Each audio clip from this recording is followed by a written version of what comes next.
வணக்கம். சில நடிகர்களை சரியாவே பயன்படுத்திக்க மாட்டேங்கிறாங்களப்பா அப்படின்னு தோணும். சில நடிகர்களை சும்மா ஏதோ ஒப்புக்கு ஏதோ சீனை கொடுத்துட்டு விட்டுறாங்களப்பா அப்படின்னு தோணும். சில நடிகர்களை ஏப்பா இவங்க கூப்பிடவே மாட்டேன்றாங்க அப்படின்னு தோணும். ஆனால் இந்த நடிகரை கூப்பிடுங்கப்பா அப்படிங்கிற மாதிரி ஒரு நடிகர், இந்த நடிகருக்கு நல்ல வாய் நடிக்கிறதுக்கு உண்டான ஸ்கோப் கொடுங்கப்பா அப்படின்னு சொல்கிற மாதிரியான ஒரு நடிகர், அவர் தான் காளி வெங்கட். காளி வெங்கட் எந்த கதாபாத்திரம் கொடுத்தாலும் அந்த கதாபாத்திரமாகவே தன்னை ஒப்படைத்துக் கொள்கிற ஆத்மார்த்தமான அற்புதமான கலைஞர் அப்படிங்கிறதுல எந்த சந்தேகமுமே இல்லைங்க. காளி வெங்கட் தன்னுடைய எந்த படமாக இருந்தாலும் அதில் தன்னுடைய நடிப்பை ரொம்ப சீராக வழங்கிட்டு போயிடுவார். அட்டகாசமான நடிகர். இன்னும் சொல்ல போனாக்கா அவரால் அவருடைய டயலாக் டெலிவரி சென்ஸ் இருக்குல்ல, அவ்வளவு அழகாக இருக்கும். நீங்கள் நல்லா கவனித்து பார்த்தீங்கன்னா ஒரு பக்கத்தில் நடிக்கிற நடிகருடைய பேச்சு நடந்துட்டு இருக்கும்போது இவருடைய எக்ஸ்பிரஷன், அந்த டயலாக் பேசி முடித்த உடனே காளி வெங்கட் எடுக்கிற வார்த்தைகள் அப்படின்றத நான் நல்லா கவனித்து பார்த்துருக்கேன். மிரண்டு போயிருக்கேன். இப்போ பேச ஆரம்பிப்பாரா இல்லை மௌனமாக இருப்பாரா என்ன அப்படிங்கிறதே நமக்கு தெரியாது. அப்படிப்பட்ட ஒரு அசகாய நடிப்பு சூரன் தான் காளி வெங்கட். அந்த காளி வெங்கட் 2024 பல படங்களில் நல்ல நல்ல கதாபாத்திரங்கள் அவருக்கு அமைஞ்சுது.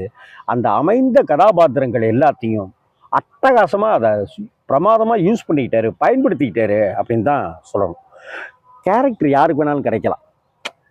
ஒருத்தருடைய சிபாரிசின் மூலமாக எப்படியோ இல்லை கம்மியான சம்பளம் வாங்குறாங்கன்னோ கிடைச்சிடலாம். ஆனால் தன்னுடைய நடிப்பால் அந்த கதாபாத்திரத்துக்கு உயிரூட்டும்.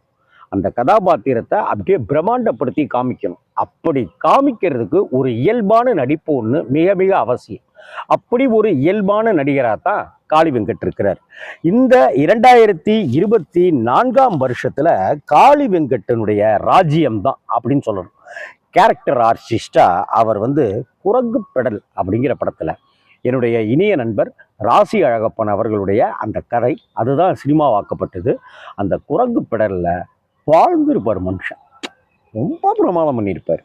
எப்படி கிடா மாதிரியான படத்துல அவர் வாழ்ந்தாரோ அது மாதிரி தான் இந்த 2024 வந்த அந்த படம். தோனிமான்னு ஒரு படம் நிறைய பேர் பார்த்துருக்கவே மாட்டீங்க. அட்டகாசம் பண்ணியிருப்பாருங்க. ஒவ்வொரு ஃப்ரேம்லையும் மனுஷன் கதிகலங்க வச்சுருவார் நடிப்பில்.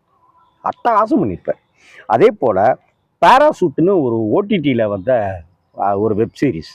அந்த பேராசூட்லேயும் ஒரு கிறிஸ்தவராக, ஒரு அடிக்கடி நிறைய வார்த்தைகளை இங்கிலீஷில் பேசுபவராக, கேஸ் சிலிண்டர் போடுகிற கிஷோர் வீட்டுக்கு மாடியில் குடியிருப்பவராக அதகலம் பண்ணி ஒரு கட்டத்தில் அப்படியே நெகிழ பண்ணிடுவார் காளி வெங்கட். அதுவும் ரொம்ப அற்புதமானது. டியர் அப்படிங்கிற படத்துலையும் காளி வெங்கட் தன்னுடைய முத்திரையை பதிக்க தவறவே இல்லை.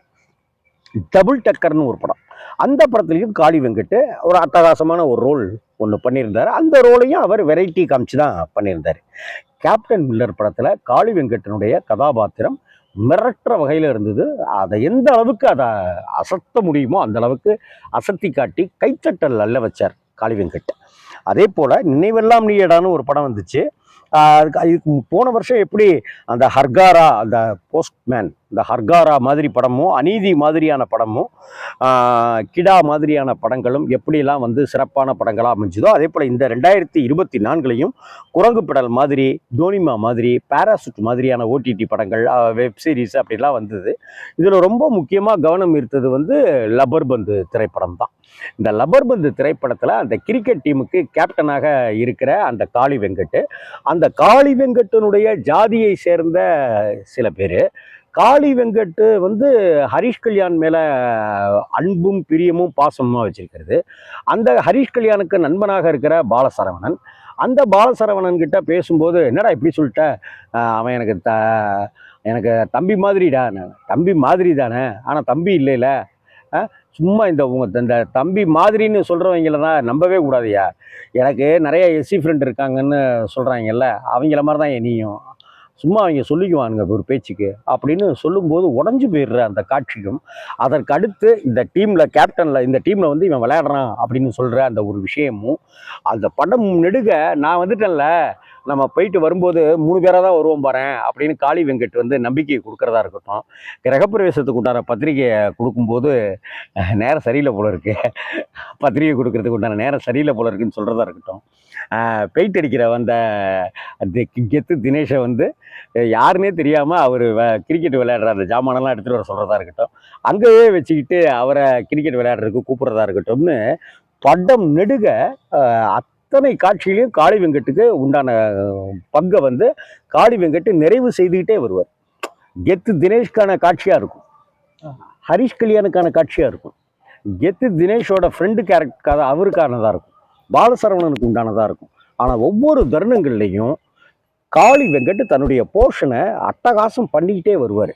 இந்த 2024ஆம் ஆண்டினுடைய பெஸ்ட் துணை கதாபாத்திரம், பெஸ்ட் கேரக்டர் நடிகர் அப்படின்னு சொல்லிட்டு காளி வெங்கட் அவர்களை சொல்லணும்னு ஆசைப்பட்றேன். அப்படி காளி வெங்கட் அவர்களை சொல்கிறதுல ரிலாக்ஸ் ராம்ஜி ரொம்பவே பெருமிதம் கொள்கிறது.